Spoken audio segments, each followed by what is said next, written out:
CCP's new tactic, massive avalanche likely to erupt in second half of the year. Concerned about social unrest?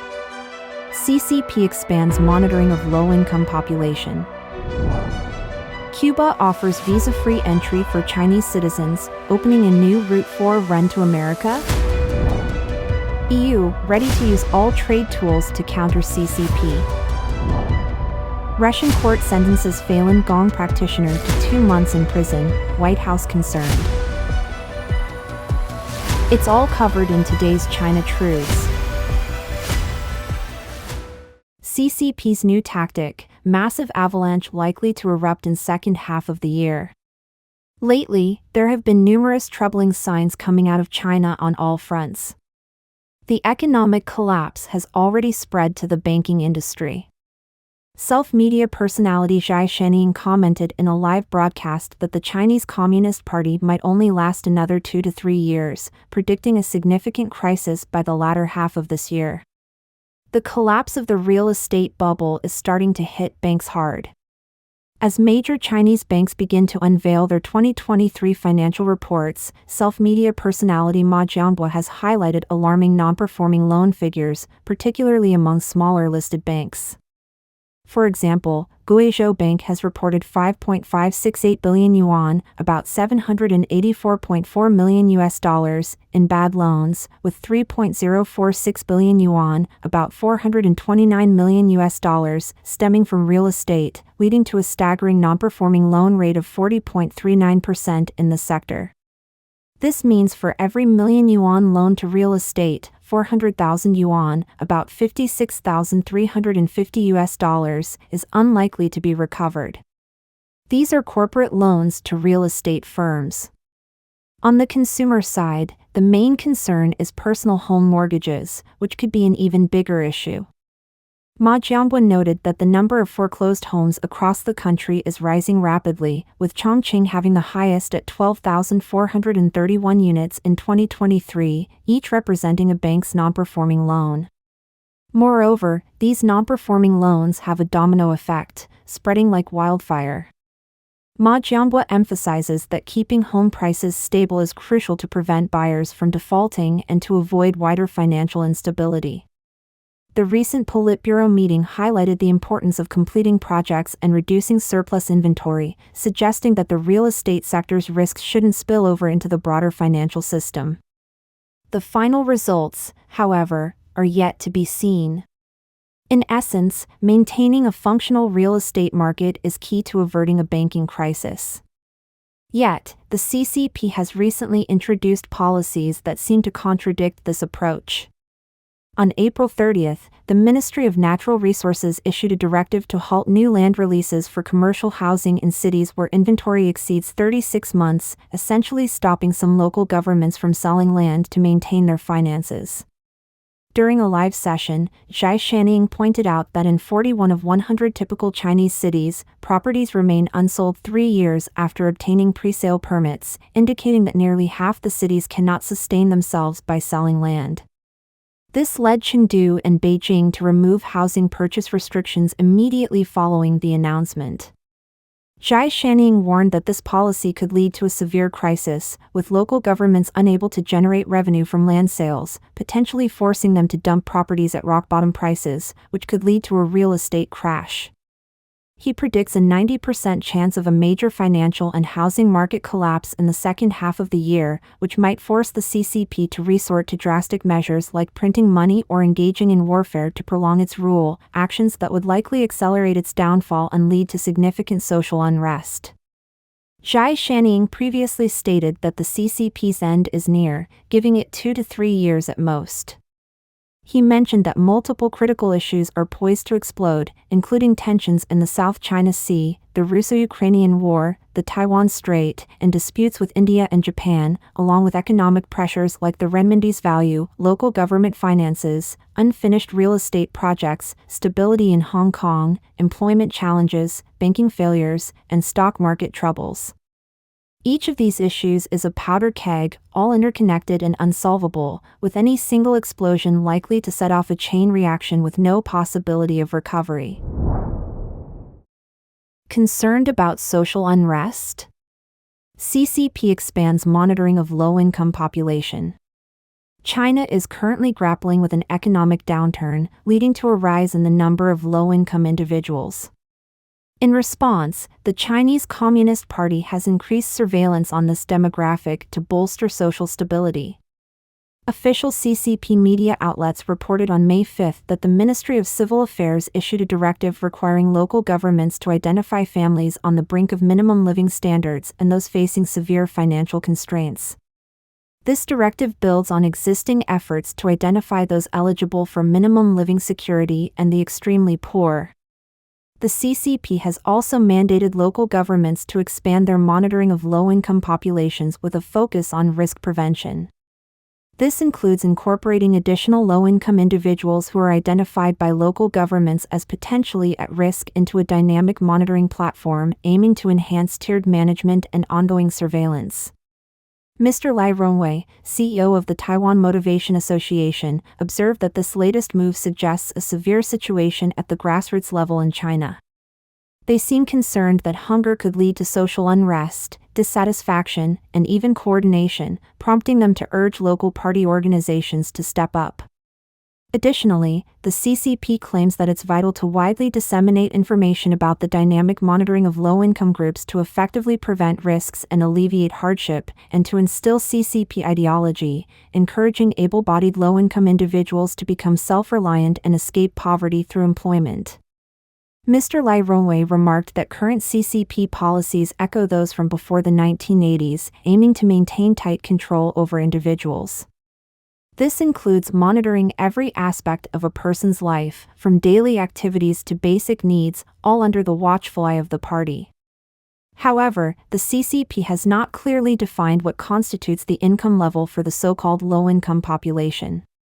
Epoch Times columnist Wang He criticized the CCP's approach, stating, "The CCP has established a low-income standard and a social assistance system that, while seemingly comprehensive, only plays semantic games and misleads both domestic and international public opinion."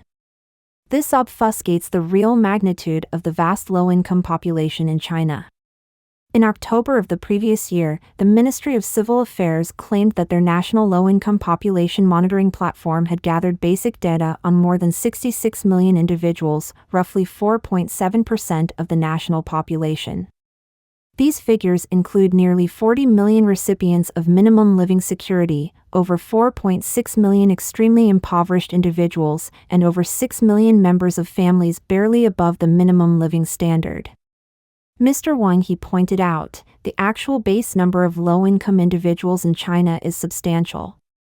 Official data acknowledges only 66 million, but realistic estimates suggest as many as 600 million.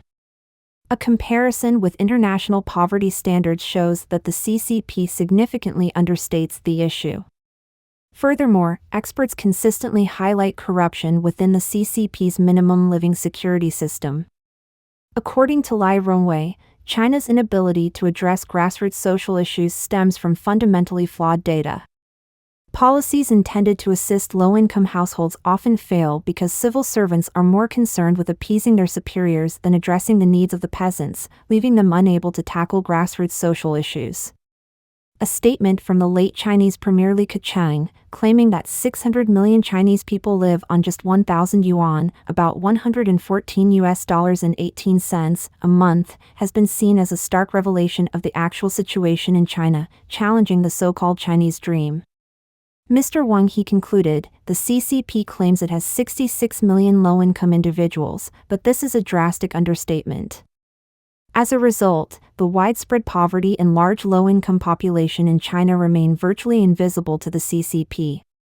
The international community is increasingly concerned that the growing number of unemployed and low-income individuals in China could lead to greater social instability. Cuba offers visa-free entry for Chinese citizens, opening a new route for a run to America?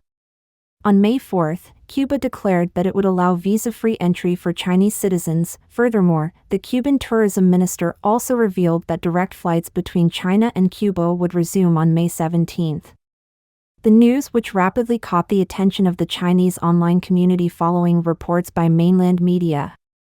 Reports indicate that within just half an hour of the announcement, searches for Cuban hotels and flights surged by over 40% on mainland China's online travel platforms.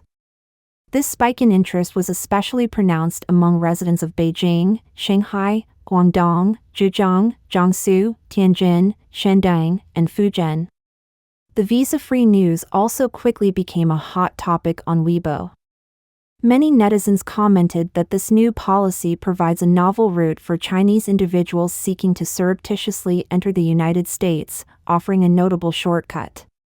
One individual remarked, "This route to flee to America is just too convenient, fly straight to Cuba, then swim into the United States." EU, ready to use all trade tools to counter CCP. On Monday, May 6, European Commission President Ursula von der Leyen addressed the media after discussions in Paris with French President Macron and CCP leader Xi Jinping. She announced the EU's readiness to use all available trade tools to safeguard its economy if China fails to provide fair market access for European businesses. Von der Leyen expressed confidence in Europe's potential for a prosperous and sustainable economy, supported by quality jobs, provided there is fair competition. She noted serious concerns about ongoing economic and trade imbalances discussed during the meetings. Highlighting specific issues, von der Leyen pointed to the problem of Chinese subsidies for products like electric cars and steel, which are inundating the European market. She urged China to address the structural overcapacity in its manufacturing sector, exacerbated by unsupported domestic demand, which the global market cannot absorb. She also emphasized the need for reciprocal market access and fair trade, stating that the EU remains optimistic about making real progress in these areas and stands ready to employ trade defense tools if necessary. She referenced a recent EU investigation into China's procurement practices in the medical devices sector, which could lead to restrictions on Chinese companies if it finds that European companies are not treated fairly. Von der Leyen also spoke about the need to diversify sources of critical raw materials to reduce Europe's dependency on China, noting several agreements already aimed at expanding the number of supplier countries. She emphasized that while European markets remain open to fair competition and investment, they must not compromise the continent's security and stability. The European Commission President concluded by describing EU-China relations as complex, requiring sober, constructive, and responsible management. Von der Leyen assured that Europe is prepared to make the tough decisions needed to protect its economic and security interests. Russian court sentences Falun Gong practitioner to 2 months in prison, White House concerned. On Saturday, May 4, the Tushinsky District Court in Moscow invoked a contentious law to detain a Falun Gong practitioner, Natalia Minenkova, a 46-year-old, for 2 months, marking Moscow's first such decision amid Russia's growing alignment with Communist China. The court ruled that Ms. Minenkova would remain in custody until June 27 due to her alleged involvement in undesirable organizations by the state. This ruling falls under a law established in 2015, which has since been a point of contention, previously used to target over 100 entities, including independent media and U.S. think tanks. Russian police claim Ms. Minenkova was organizing activities for the Falun Dafa Center, which is not listed as an illegal organization by the Russian Ministry of Justice. This court session came after a police operation on Friday, May 3, that resulted in raids on 5 Falun Gong practitioners' homes and the arrest of 4 practitioners, among them Minenkova. After detaining Minenkova and 2 others overnight, only Minenkova was kept until her court appearance on May 4. Court documents obtained by the Epoch Times reveal that prosecutors initiated a criminal investigation against Ms. Minenkova on April 27, 1 week prior to the raid. She was charged in court records with committing serious offenses that jeopardize the constitutional order and national security, specifically for organizing Falun Gong meetings and distributing related materials. Mr. Levi Broud from the Falun Dafa Information Center argued that it was hard to believe that such activities would constitute a crime. He explained, the sum total of what Ms. Mininkova was doing was bring music to a park and guide others to do meditation exercises, while hosting readings of spiritual texts in her home, all as a volunteer, because she wanted to share the benefits she received from practicing Falun Dafa with others. Falun Gong is neither a sect nor is Ms. Mininkova a leader, illustrating the completely false portrayal of this case by Russia's government-controlled press. Mr. Broud stated to the Epoch Times that Russia's decision to detain Mininkova aligns it with Communist China's repressive tactics. He noted that Communist China is the only place where people are jailed merely for their commitment to Falun Gong's principles of truthfulness, compassion, and forbearance. Falun Gong practitioners have faced brutal persecution from Chinese Communist authorities since 1999. Mr. Broud also condemned this as a shameful act that undermines Russian freedom and signals a concerning deepening of ties between Russia and the Chinese Communist regime. The U.S. Commission on International Religious Freedom, along with the White House, has voiced strong opposition to Russia's recent detention of Falun Gong practitioners. A spokesperson from the White House National Security Council expressed to NTD-TV the U.S.'s deep concerns about these detentions, emphasizing that the U.S. consistently opposes religious persecution everywhere, including actions against groups like Falun Gong. Susie Gelman, a commissioner with the U.S. Commission on International Religious Freedom, sharply criticized Russia's actions, which were reportedly based on the practitioners' religious activities and the distribution of materials. She condemned Russia for classifying Falun Gong-affiliated organizations as undesirable and highlighted that such bans are a violation of international standards on freedom of religion or belief. Gelman called on Russia to stop prosecuting Falun Gong practitioners and other religious groups labeled as undesirable, advocating for the protection of religious freedoms for all individuals. Let us know your thoughts on today's topic by leaving a comment below. If you found this video helpful, please share it with a friend. It inspires us to continue creating more quality and reliable content. Don't forget to like and subscribe for more interesting insights from China Truths.